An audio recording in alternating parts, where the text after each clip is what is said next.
The rain was relentless, mirroring the storm inside me as I stared at the message on my phone.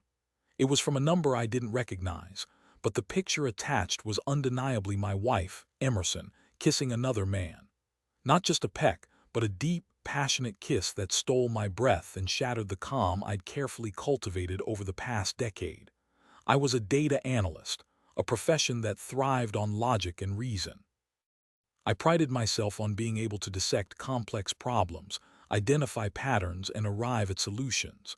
But this was beyond anything I could have prepared for. I was 43, and I thought I knew my life, my wife, my everything. Now I felt like a fool. Emerson and I had met at a coffee shop in Denver. I was captivated by her infectious laugh and the way her eyes sparkled when she talked about her work as a landscape architect. We built a life together, a comfortable one filled with weekend hikes in the Rockies, cozy nights by the fireplace, and the quiet contentment of a shared life. We weren't the most exciting couple, but we were happy, or so I thought. The man in the picture was someone I vaguely recognized. He was a contractor Emerson had been working with on a large landscaping project for a new development on the outskirts of the city. His name was Jasper. I'd met him a couple of times at company picnics and holiday gatherings. He was charming in a slick, superficial way, but I never considered him a threat. My first instinct was to confront Emerson, to demand answers, to unleash the fury that was building inside me. But something held me back. A sliver of hope, perhaps, that there was some explanation, some misunderstanding. Or maybe it was just the fear of what confronting her would mean the end of everything we had built. Instead, I decided to play it cool, to gather more information before I acted. I told Emerson I had to work late that night, a common occurrence in my line of work, and retreated to my home office, a sanctuary that now felt like a prison. I started by searching Jasper online. His company website was polished and professional, but a little digging revealed a string of complaints from previous clients' shoddy work, missed deadlines, unpaid invoices. He seemed to be a master of deception, someone who could charm his way into anything. Then I turned my attention to Emmerson. I knew it was wrong, a violation of her privacy, but I couldn't stop myself. I checked her phone records, her emails, her social media accounts. What I found was a carefully constructed web of lies and deceit. There were dozens of text messages between Emerson and Jasper, filled with suggestive comments and coded rendezvous. There were emails detailing secret meetings and stolen moments. And there were social media posts, carefully curated to present a picture of a happy, loving marriage, a facade that masked the ugly truth. The more I discovered, the more I felt like I was drowning. I couldn't breathe, I couldn't think, I could only feel the crushing weight of betrayal. How could she do this to me? How could she lie to me so easily, so convincingly? I spent the next few days in a daze, going through the motions of my life while secretly plotting my next move. I couldn't confront Emerson directly, not yet. I needed to be sure, to have all the evidence in place before I exposed her lies. I decided to hire a private investigator. It was an expense I hadn't planned for, but I needed someone who could gather information without raising suspicion, someone who could provide me with the concrete proof I needed. The investigator, a gruff, middle-aged woman named Joel, was surprisingly efficient. Within a week, she had compiled a detailed report documenting Emerson and Jasper's affair, complete with photos and videos of their clandestine meetings. The report confirmed my worst fears. Emerson and Jasper were deeply involved, spending hours together at hotels, restaurants, and even at Jasper's apartment.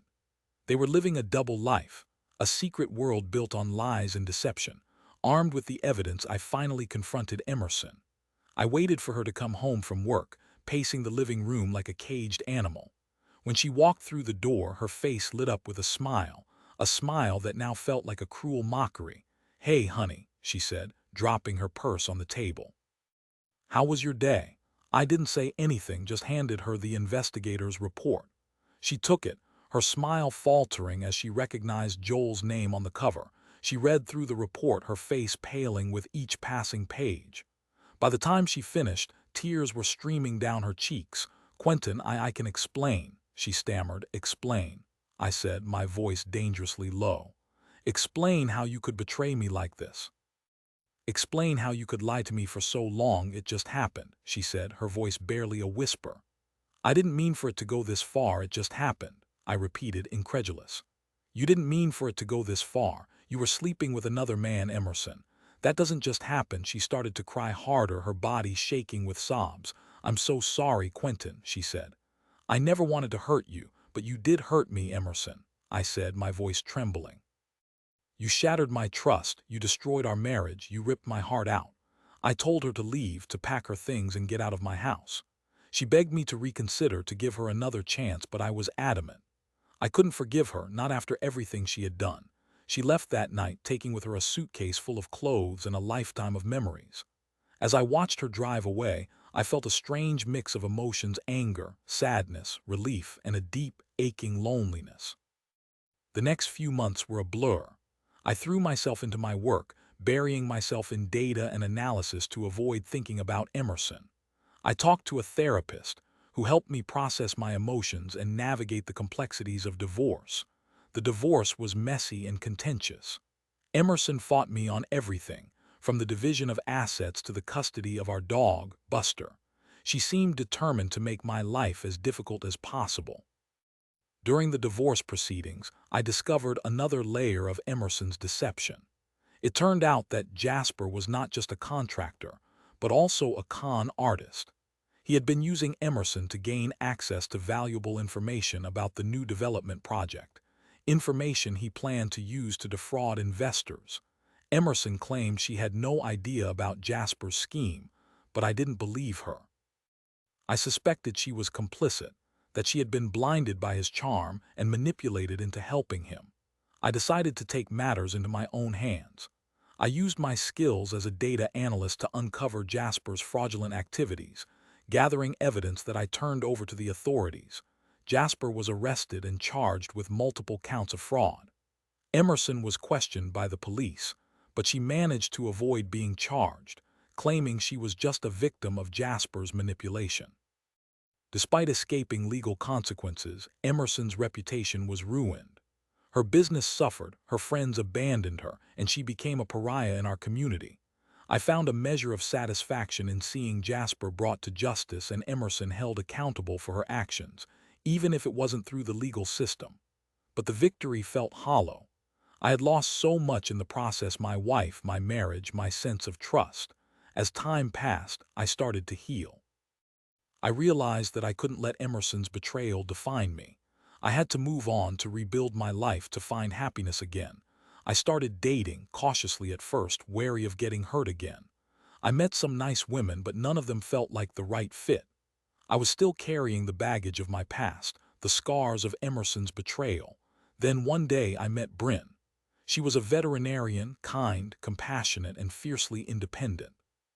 She had her own share of heartbreak and loss, and she understood the importance of trust and honesty in a relationship. Bryn and I connected on a deep level. We shared our stories, our fears, and our dreams. We built a relationship based on mutual respect, open communication, and unwavering support. With Bryn, I finally felt like I could trust again, that I could open my heart without fear of being betrayed. She helped me heal the wounds of the past and embrace the possibilities of the future. Emerson's betrayal had been a painful chapter in my life, but it had also taught me valuable lessons. It had taught me the importance of trust, the fragility of relationships, and the resilience of the human spirit. And it had led me to Bryn, the woman who showed me that love and happiness were still possible, even after the darkest of times. Several years passed. I had almost completely moved on from Emmerson. I was happy with Bryn. We had a wonderful life together. Then one cold December evening I received a call from an unknown number. Hesitantly I answered. "Quentin," a weak voice croaked. I recognized it instantly. "It was Emmerson." "Emerson," I replied, my voice flat. "What do you want?" There was a long pause, filled only with the sound of ragged breathing. "I don't have much time," she finally said. "I need to tell you something." My heart pounded in my chest. "Tell me what?" "Jasper, he wasn't the only one," she whispered. "There were others." I felt a surge of anger, a familiar wave of betrayal washing over me. "What are you talking about?" I was addicted to the attention," she confessed. The validation. Jasper was just the beginning. There were others before him and others after. I was speechless, stunned by the depth of her deception. "Why are you telling me this now?" Because I'm dying," she said, her voice cracking. "I have cancer, and I wanted you to know the truth before it was too late." I didn't know what to say. Part of me wanted to scream, to unleash the fury that had been simmering inside me for years. But another part of me felt a pang of pity for the woman who had once been my wife. "I'm sorry, Quentin," she said, her voice fading. "I'm so sorry for everything." The line went dead. I stood there, phone in hand, reeling from the revelation. Emmerson was dying, and she had used her final moments to confess her infidelity, to reveal the full extent of her betrayal. I told Bryn about the phone call. She listened patiently, offering comfort and support. "What are you going to do?" she asked. I didn't know. Part of me wanted to visit Emmerson, to confront her one last time, to demand answers. But another part of me just wanted to forget her, to erase her from my memory. In the end, I decided to do nothing. I couldn't forgive Emmerson, not after everything she had done. But I also couldn't bring myself to hate her, not as she lay dying. I let her go, released her from my thoughts and my emotions. I focused on my life with Bryn, on the love and happiness we shared. And I finally found peace, knowing that I had done everything I could to heal and move on. Emerson's betrayal would always be a part of my story, a dark chapter in my past. But it wouldn't define me. I had survived, I had thrived, and I had found love again. And that was all that mattered.